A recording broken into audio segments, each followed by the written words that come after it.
कुरान को जलाने को लेकर शुरू हुआ विवाद अब इस्लामिक देशों तक पहुंच चुका है, जहां तमाम इस्लामिक देशों ने स्वीडन के खिलाफ एकजुट होते हुए हमला बोल दिया है। हमला बोलने वालों में पाकिस्तान भी शामिल है। इसके अलावा इसे लेकर तुर्की, मिस्र समेत सऊदी अरेबिया ने भी इस पर भारी नाराजगी जताई है। दरअसल स्वीडन के स्टॉकहोम सेंट्रल मस्जिद के बाहर बकरीद के मौके पर कुरान जलाई गई थी। कुरान जलाने की इस घटना ने इंटरनेट पर तहलका मचा दिया था, जिसके बाद इसका वीडियो सोशल मीडिया पर वायरल हो गया। फुटेज में एक प्रदर्शनकारी कुरान को उछालता, जलाता हुआ और स्वीडन का झंडा लहराता नजर आ रहा है। चौंकाने वाली बात यह है कि स्वीडन की सरकार ने कुरान जलाने की घटना पर इस प्रदर्शनकारी के खिलाफ कोई कार्रवाई नहीं की, बल्कि सरकार ने अभिव्यक्ति की आजादी के तहत इसकी इजाजत दी थी। लेकिन अब दुनिया भर के इस्लामिक देशों ने स्वीडन के खिलाफ मोर्चा खोल दिया है। तुर्की के विदेश मंत्री हकन फिदान ने कुरान जलाने की घटना को घिनौनी घटना करार दी। ईद उल अजहा के मौके पर स्वीडन में हमारी पवित्र किताब कुरान के खिलाफ की गई घिनौनी हरकत की निंदा करता हूं। अभिव्यक्ति की स्वतंत्रता के नाम पर इस तरह के इस्लाम विरोधी कृत्यों की अनुमति देना अस्वीकार्य है।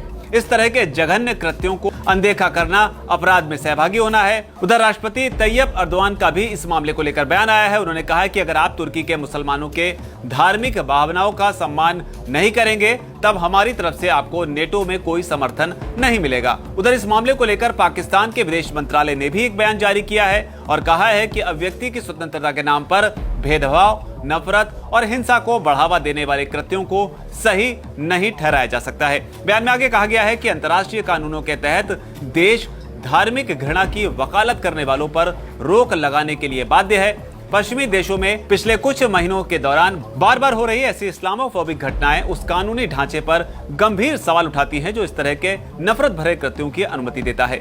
हम इस बात को फिर से दोहरा रहे हैं कि अभिव्यक्ति की स्वतंत्रता का अधिकार नफरत को बढ़ावा देने और अंतर धार्मिक सद्भाव को नुकसान पहुंचाने का लाइसेंस नहीं देता है।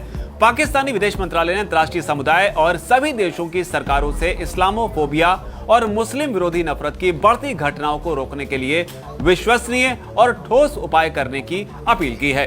कुरान जलाने की घटना से आहत होकर उधर मोरक्को का भी बयान आया है। मोरक्को ने स्वीडन के राजनयिक को तलब किया है और अपना विरोध दर्ज करवाया है। कुरान जलाए जाने की घटना के विरोध में मोरक्को ने स्वीडन से अपने राजदूत को अनिश्चित काल के लिए वापस बुला लिया है।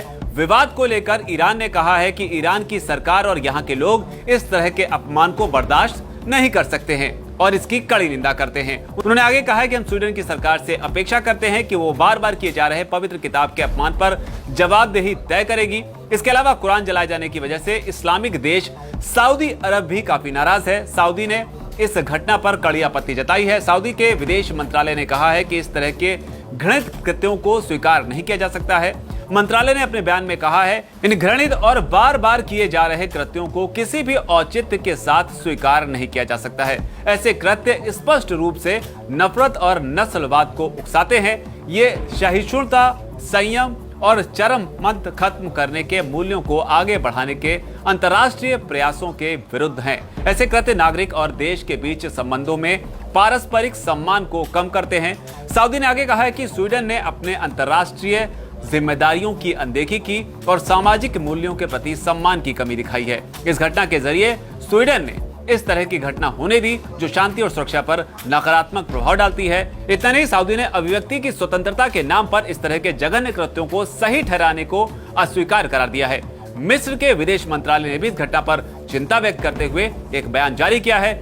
मिस्र पवित्र कुरान को जलाने के बार बार होने वाली घटनाओं और हाल ही में कुछ यूरोपीय देशों में इस्लामोफोबिया और ईश निंदा के अपराधों में बढ़ोतरी को लेकर गहरी चिंता व्यक्त करता है। साथ ही हम मुसलमानों के धार्मिक मान्यताओं को प्रभावित करने वाले इस तरह के सभी कृत्यों को अस्वीकार करते हैं। हालांकि इस बीच आपको याद दिला दें कि मिस्र वही देश है जहां से अभी हाल ही में प्रधानमंत्री मोदी अपना विदेशी दौरा पूरा कर भारत वापस लौटे हैं। इसके अलावा कुरान जलाने को लेकर इराक की तरफ से भी बयान आया है।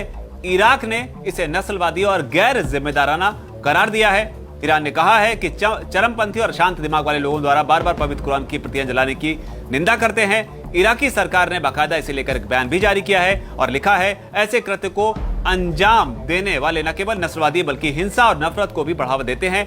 हम इसकी कड़ी निंदा करते हैं। इसके अलावा इराक की ओर से कहा गया है कि स्वीडन इस्लाम के प्रति शत्रुतापूर्ण रवैया रखता है। उन्होंने इराक के लोगों से आग्रह किया है कि वो राजधानी बगदाद में स्वीडन के दूतावास के बाहर प्रदर्शन के लिए जमा हो और स्वीडन के राजदूत को वापस भेजने की हम मांग करें। इसके अलावा कुरान जलाने को लेकर इस्लामिक देश जॉर्डन ने भी अपनी नाराजगी जाहिर की है। जॉर्डन की सरकार ने अपने बयान में कहा है कि पवित्र कुरान को जलाना खतरनाक नफरत को बढ़ावा देने का काम है। ये इस्लामोफोबिया है जो हिंसा को उकसाता है और धर्मों का अपमान करता है। इसे अभिव्यक्ति की स्वतंत्रता नहीं माना जा सकता है। उधर कुवैत ने भी इसे लेकर एक बयान जारी करते हुए स्वीडन की आलोचना की है।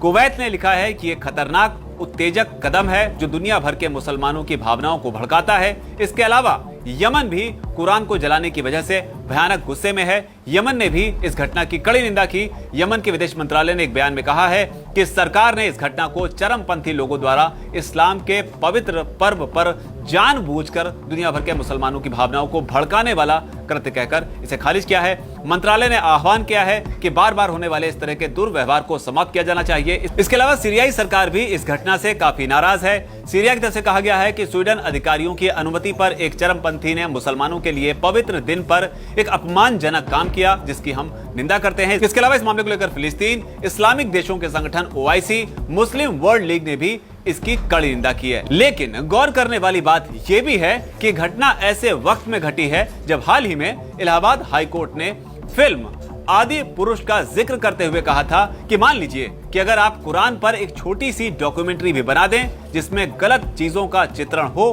तो आप देखेंगे कि क्या होगा। हालांकि इसके बाद कोर्ट ने यह भी स्पष्ट किया था कि यह किसी एक धर्म के बारे में नहीं है। यह संयोग है कि इस मुद्दे का संबंध रामायण से है, अन्यथा न्यायालय सभी धर्मों का है। लेकिन अब आप में से कई लोगों के मन में यह सवाल भी होगा कि आखिर जिस शख्स ने कुरान को जलाया है वो है कौन। तो आपको बता दें कि कुरान जलाने वाले शख्स का नाम सलमान मोमिका है, जो सालों पहले इराक से भागकर स्वीडन आ गया था। स्वीडन के अधिकारियों से कुरान को लेकर विरोध प्रदर्शन करने की अनुमति मिलने के बाद मोमिका ने कुरान जलाने के काम को अंजाम दिया, जिसके बाद कुरान जलाने की इस घटना ने दुनिया भर में हड़कंप मचा दिया है। और खास तौर पर जितने भी इस्लामिक देश हैं वो अब एक सुर में, एक आवाज में इस घटना की निंदा कर रहे हैं। इस पूरे प्रकरण को आप किस तरीके से देखते हैं, आपके इस पर क्या राय है, नीचे अगर कमेंट सेक्शन में उसे आप जरूर लिखें। धन्यवाद। VK न्यूज, राष्ट्र के नाम।